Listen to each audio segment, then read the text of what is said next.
থাকেন, আপনার নাম মিনহাজুল্লাহ, একটু জানাবেন। এখানে একজন পুলিশ অফিসার এবং আরেকজন পুলিশ সদস্য এখানে আপনার হাসপাতালে নিয়ে আসছে। আমরা ইতিপূর্বে জানতে পেরেছি একজন মৃত, আরেকজন অসুস্থ অবস্থায় আপনারা এখানে নিয়ে আসছে। আসলে আপনারা তো চিকিৎসক, আপনারা জানবেন তাদের অবস্থা কীভাবে পেয়েছে। হ্যাঁ, যিনি মৃত উনি হচ্ছে এসআই রূপম কান্তি দে, 52 বছর বয়স। আমার সাথে যিনি নিয়ে আসছিলেন এসআই মুফজ্জলের কথা মতে উনি বিকেল 5টার দিকে হাবাং বাজারে চা নাস্তা করছিলেন। হঠাৎ করে উনি মাথা ঘুরিয়ে পড়ে যান, দুইবার বমি করে। তারপর ওনারা আরও লোকজন দৌড়াদৌড়ি করে এখানে হসপিটালে নিয়ে আসে। আর আমাদের এখানে তখন চিকিৎসক ছিলেন,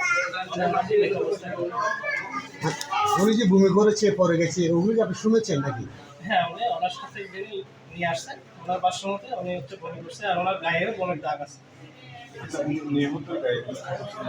মৃতদেহের গায়ে কোনো ধরনের আঘাত বা কোনো চিহ্ন নাই, সেগুলো অনেক যে বমি করছে, বমি লেগে আছে আসলে একটু বমি দাগ। এটা তো আসলে পোস্টমর্টম ছাড়া বলা যায় না, তবে ওনার সাথে লোকজন করছে উনি আগে রেগুলার হার্ট অ্যাটাক করছে, রেগুলার হার্ট অ্যাটাক। প্রশাসনের পক্ষ থেকে কি জানানো হচ্ছে? প্রশাসনের পক্ষ থেকে আমরা প্রশাসনকে জানাইছি, ওনারা এসে দেখবেন, সুরক্ষা প্রতিবেদন করবেন, বাকিটা ওনারা দেখবেন। ধন্যবাদ।